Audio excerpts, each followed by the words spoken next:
Okay mga ka-TH. So yun na nga. So ito, ang pwede siyang pabain. Dito siya hawakan, wag dito. Yan. Tapos ito, yan. Mahaba na rin yan. Pwede siyang paiksiin kung gusto niya. So, diba, papasok kayo ng mga kuweba o kaya ning ano lang. So, ning ganito lang ang tsura niyan mga ka-TH. Yan. Ganito lang siya, ganito lang siya, simple. Yun, pwede mo siyang kakain. So, dito kasi yung ano niya, nasa likod, yung box niya. So, ito yung kanyang, nandito yung kanyang plug. Plug mo siya dito, plug mo din siya doon sa box na yon. Yan, pagkatapos, gagana na siya. So, ito yung on niya. On, off. Ito yung volume. Ito naman yung kanyang ang threshold niya. Tapos ito yung tune. Ito naman yung kanyang indicator voltage. Yan. Then ito naman yung gitna. Ito naman yung itong gitna na yan. Ito naman yung kanyang indicator coil, indicator coil niya. Pag may nasasagap siya, tuturog yun. Auning iilaw yan. Yan. Pag malakas yan, lalakas din yung ilaw niyan. Mga ka-TH. So, pull natin. Yan. Yan. Ngayon, halimbawa, kung tapos na kayo gumamit ito, pwede mo siyang tanggalin. Yan. Ito, i-ganyan mo na siya dito. Tapos, pwede nyo i-fold. Yan. So, yan, mga ka-TH, is lang. Ito, huwag nyo kalimutan i-lock. Tapos ito naman yung, yan, i-push mo lang yan. Para mayupi. Yan. Tapos ito, tulak mo lang siya ng ganito. Yan. Ito, pwedeng tanggalin kung gusto nyo. Yan. Na kasi yan eh. Yan, easy to use yan. Gawin ng konti para ma-fold siya. Yun. Yan, pwede ka na pumunta sa mga area, nagaganyan ka lang. Dala mo yung circuit. Dito siya naka-ano. So, ano na mga ka-TH. So, may mga GoPine 22 dyan ng mga hindi na nagagamit. Na mga sira na pwede nyo sa akin ipagawa o PA Polonis na yan. Kasi yung circuit nito ay pang PA Polonis. So, ang kinagandahan lang kasi dito, kasi pinaganda natin, yung kanyang shafting, napo-fold siya. Parang GoPine. Nasa GoPine talaga. Ito, ang purpose naman ito mga ka-TH, ito, imbis na dapat dito, kung makikita siya sa GoPine, talaga nakapix siya dito. Pag nayupi mo, hindi mo na siya mapapalitan. Kaya nga ito, sinadya ko siya na merong pin plug, para ma-plug mo siya dito. Yan, igaganyan mo lang siya dyan. Hidiin mo lang siya. Yun na yan. So, tingnan nyo. Diba? Tapos kung pwede nyo siyang palitan na pinakamalaking coil. So, meron tayong upgraded coil mga ka-TH. Diba? Nakabili kayo sa akin ng ganito. So, magbibili na lang kayo ng upgraded coil na kung gusto nyo pa na mas malalim pa. So, dito mga ka-TH, ito na-try ko na tong coil na yan. Ang deepness nito ay umaabot na ng 2 meter sa cellphone lang. Cellphone lang ma-detect. Pero pag malaki na, ito 1 meter and a half ay ma-detect. Sipin mo yun ha. Dito. Kasi po yung coil natin ay upgraded. Pang-upgrade po yan. Naka-upgrade po yung coil natin. Hindi yung rotary. Yan. Naka-upgrade po yan lahat. Lahat ng mga gawa natin puro yung naka-upgrade. Kasi ang inaano po natin yan, kasi yung request ng mga TH natin ay gusto nila puro mga malalalim. Kasi sawa na kasi sila na bumibili sila na 2 feet, 3 feet, 6 feet, 7 feet, o 2 meter. Sa 2 meter na yan, na sinasabi ng mga ibang bumibenta, yun ay maximum na hanggang dun lang yung deepness. Kahit gaano kalaki yan.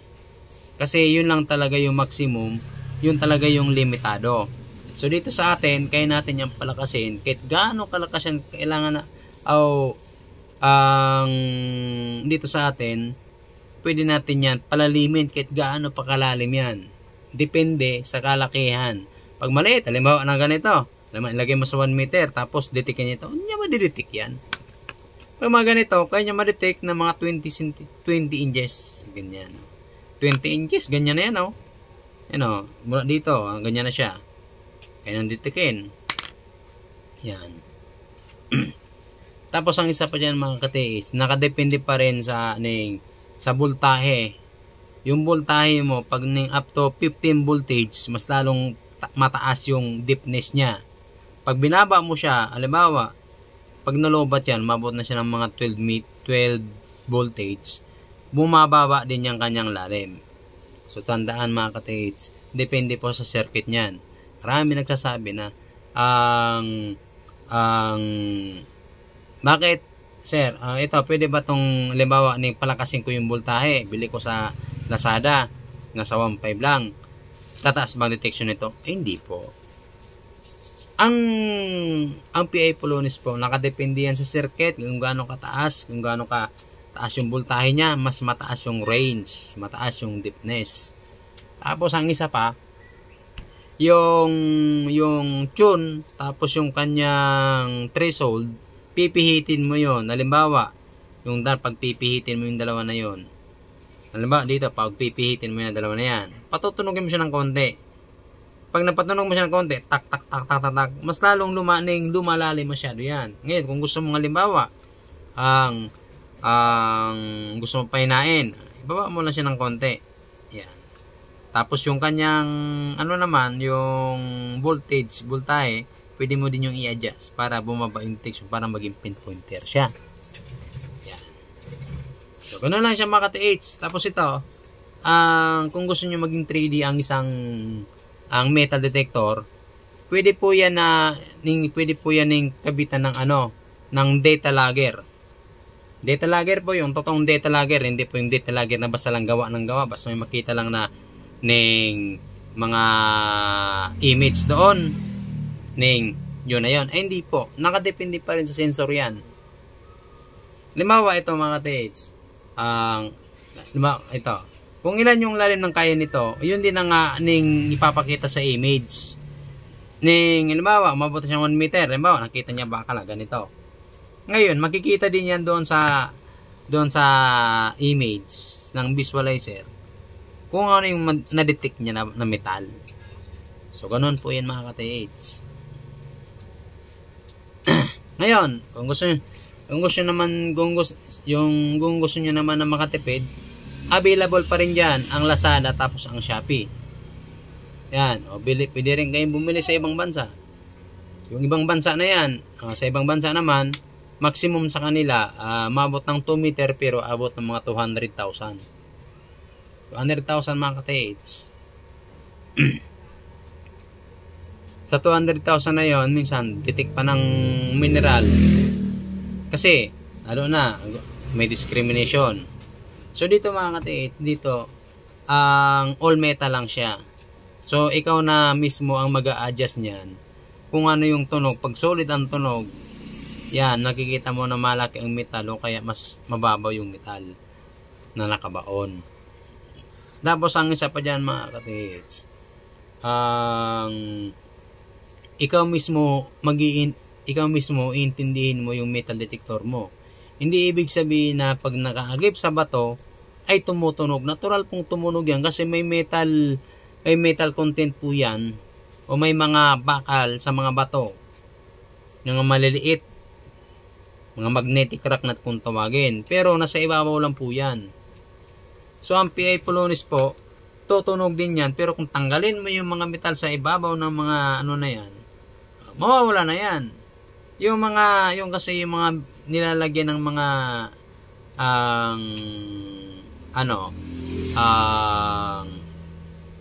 mga iron doon, ay yung iba dyan gawa ng hapon kasi may mga marker, diba? Tutunog yan. Maraming hindi nakakaintindi sa mga ganyan. Minsan nga, yung ibang yung mga solid na gawa, yung iba nakakabili, minsan sabihin nila ay tumutunog dito sa sa mineral. Ang mineral po ay hindi po yan metal. Marami ang mineral. Isipin mo, ang ginto mineral yan, pero metal. Maraming uri ng iron, maraming uri ng mineral. May metal, merong hindi metal. Kasi may iron,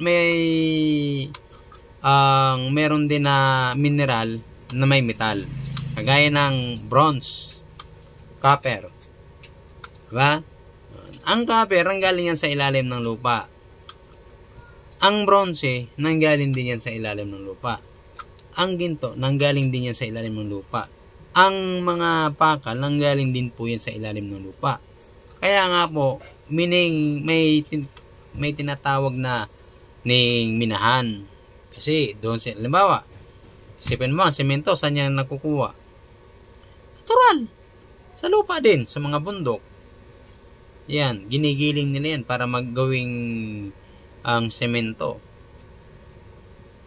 So, ganun yan po yan. Lahat po yan nanggaling sa ilalim ng lupa. Dapat, sa mga karamihan ng mga treasure hunter, dapat doon ang pag-aralan nyo lahat para nang sa ganon hindi yung detect lang kayo ng detect. Pag-aralan nyo lahat. Pag alam nyo na yan, so maaaring makahits kayo. Pero kung apurado kayo, ay wag na kayong gano. Apurado kayo makahits, hindi kayo makakahits yan. Ang gagawin nyo yan, okay kayo dito, okay doon, okay dito, okay doon, okay dito. Palalim ng palalim yan, hanggang umabot na yan. Kasi sa karamihan mga katihits, marami ngayon na naguhukay. Ang alam nila, tumatawag agad sila ng pinanser. Lalo na yung walang mga gamit. Hula-hula lang. Tapos, nasa panaginip, hanap na agad ng pinanser. Yan. Pag umanap ng pinanser, ukay ng ganito. Pag ninukay, wala naman. Ngayon, paano kung si pinanser ay bayulinting tao? Madaling uminit yung dugo. Paano kung wala kayo nahanap tapos madami na yung nagastos? Siyempre, mananagat kayo sa pinanser nyo. Kaya nga, may mga pinanser na katulad ko, yan, di ba? May isang katiits natin na gusto na ako mag-finance. Bakit ako mag-finance yan? Bakit? Ang tanong, ano bang ginamit mo dyan? Nakakasigurado ba na meron yan? Oh. Hindi ibig sabihin na pag na-detect mo ng mga kahit ano-anong mga aning bronze na yan, o mga locator na gawa nyo, ay meron na. Mali po. Hindi ibig sabihin na pag umikot na yan dyan, nandun na sa sentro. Wala yan. Singaw lang po yan. Eh kung makikita mo, marami pa rin ang hindi nakaka-hits ngayon. Kasi, ang iniisip kasi nila, imbis na giveaway ang dapat kunin, ang gusto nila yung mga pangmalakihan. Isa pong katarantatuhan niya mga ganyan na mga nasa isip nila. Kasi, hindi pa nga nakukuha yung mga giveaway nga, mabababaw. Ang inuuna nila yung mga bulyo. Kaya, doon sila na, minsan, meron din naman nagdidikod-dikodan, kahit mga gawa ng mga kalikasan, gawa ng tubig, dinidikod-dikod, kahit yung mga bato na may mga bitak-bitak, may paway, may paganito,